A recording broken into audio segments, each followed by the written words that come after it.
obviously the incoming fire chief for South Beloit. Walk me through, though, what are some of the previous titles, places you've worked? Sure. So I started my career with the Town of Beloit as a volunteer. Then I got hired up in Fitchburg as a live-in cadet. So I lived at the fire station and worked on my associate's degree and my fire and EMS certifications. Got hired full-time with the Town of Madison in 1987. Got hired full-time in Beloit in 1991. I retired from Beloit as a captain paramedic in December of 2017. After that, I was the chief in Darien. I taught at the local tech college. Then I got hired full-time up in Alaska, Chudiak, Alaska, as the fire chief up there. Then I came back to the Wisconsin area, to Beloit area, and I'm the division chief of fire prevention for Lakeside Fire Rescue. And now they offered me the chief's job in South Beloit, Illinois, and I start January 5th. Congrats, obviously. Thank you. Yeah, thank you. Taking a step back even further, what inspired you to kind of get into firefighting? That's kind of an interesting story. As a kid growing up, I didn't know what my friend's dad did for a living. But one day after school, he said, "Hey, I'm going to visit my dad at work. You want to come along?" And I'm like, "Sure." And on the way there, I said, "Where does your dad work?" And he says, "Oh, he works for the fire department." So we pulled up to Beloit Station 2, back then was at Chopier and Henry. We pulled up to the fire station, we walked in the back door. As soon as we walked in the back door, the tones dropped for a call. The fire truck and ambulance left from that station to go on a medical call. I looked at my buddy, I said, "What are we gonna do now?" He goes, "Oh, just sit here and watch TV and wait for him to come back." So we sat there and we watched TV. His dad came back. We spent a couple hours at the fire station and I fell in love with it. So my friend, any chance I could, I was like, "Hey, is your dad working at the fire station? Can we go visit him?" And I started hanging around at the fire station a lot. And they had a live-in, it wasn't a live-in, they had a Explorer Post. Beloit Fire Department Explorer Post 302 is what it was called. It was part of the Boy Scouts of America. And I joined that and became a captain of that just before I left to become a volunteer. So that's kind of how I got into the fire service. And what's interesting, that wasn't even on my radar as a student, as a kid, until I went to the fire station. And with those tones dropping and taking off for the call, and after that hanging around the fire station, I'm like, man, this is what I want to do. This is my career. And I made a career out of it, definitely. Flash forward now, you're in South Beloit. Why take on this chief position here in South Beloit? Sure. So when I worked on the Beloit Fire Department, we obviously worked pretty closely with the South Beloit Fire Department. And as a young rookie on the Beloit Fire Department, I looked up to a lot of the people here in South Beloit, with one of them being Kenny Morris, who was the fire chief back at the, back in that time. And yeah, so to be the chief here now, and he's also a city council member, is a pretty humbling experience, I think. I'm looking forward to the opportunities that are going to come up. Yeah, I know it's going to be a lot of hard work rebuilding the department. I have a lot of support, and I think together we can move this department forward and bring it back to where it used to be, or even better. Sorry if you've been asked this like 20 times the last couple of weeks, days, but what are some of the goals you have for the department? Well, the first goal is to get the staffing that we need to adequately run a department, because right now we're contracting with Town of Beloit, so we need to transition to personnel that are here, through South Beloit. The contract is ending with Town of Beloit at their request, and it's time to rebuild this local fire department. So I know we have a lot of challenges coming up. I think it's going to be interesting. It's going to be fun. It's going to be rewarding. There's also going to be a lot of hard work, and yeah, it's going to take a lot of people to get us where we need to be. And like I said, I have a lot of support from the community. I've already had a lot of people contact me interested in being part of the department. So I think we can make this department great again. What do you make of, because I think covering this the last year or so, Obviously, South Beloit used to be a volunteer department. They went to part-time, but then there's this competition with obviously bigger cities, bigger departments where they offer full-time benefits. How do you feel like South Beloit can maybe either stay competitive or attract talent to this community? Sure. So a lot of times the smaller departments become a training ground. So treat employees well, have a lot of good training, and we'll bring people in. Are people going to leave? Yes, some people are going to leave for other opportunities, bigger cities, more call volume. I get that. But even if we were to have some employees, even for a couple of years, we reap the benefit of that knowledge and experience and developing those people. But there's some things I want to try, like a lot of other departments do. One would be the Live-In Cadet program. And I was a Live-In Cadet up in Fitchburg back in the day, and that's how I got a lot of valuable experience and training. They paid for my training.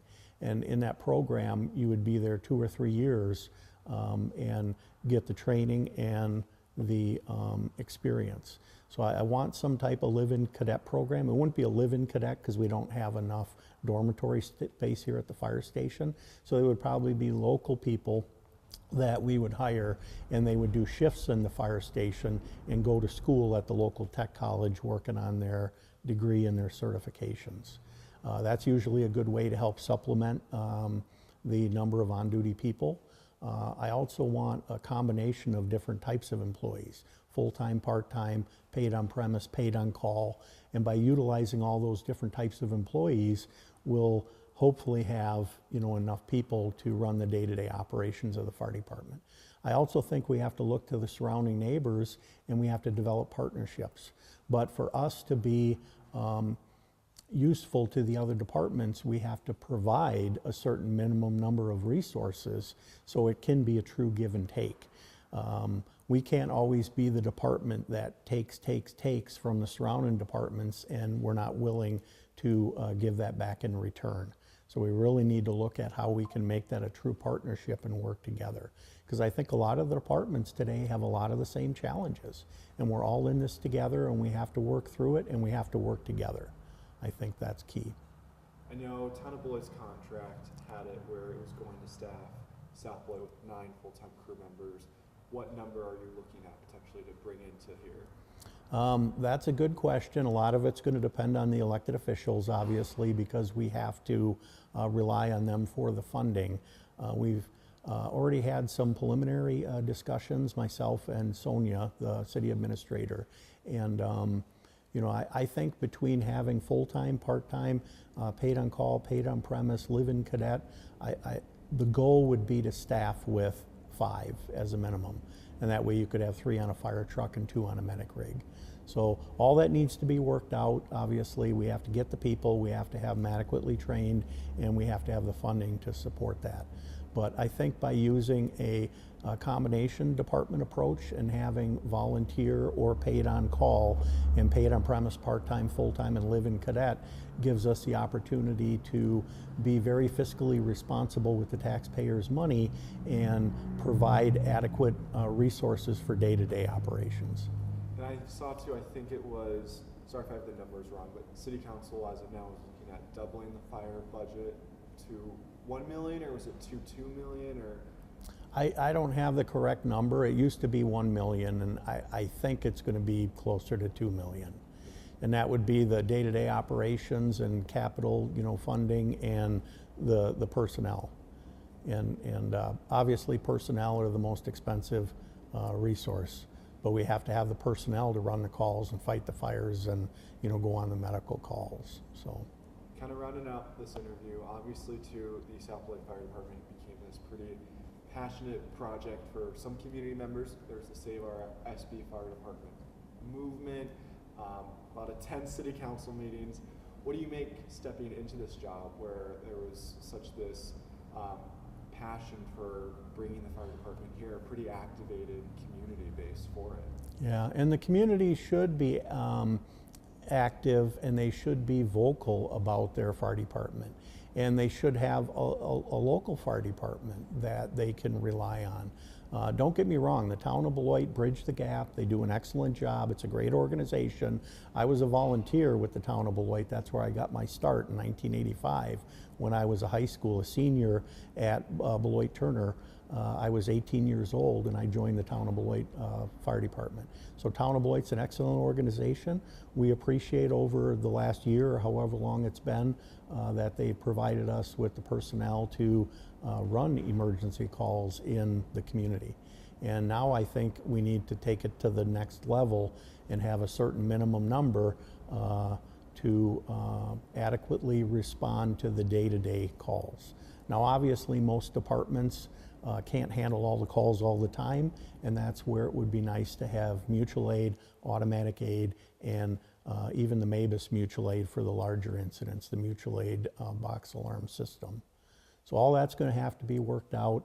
You know, basically we're building this department from the ground up again because it's kind of been in limbo for so long. It's going to be a lot of hard work.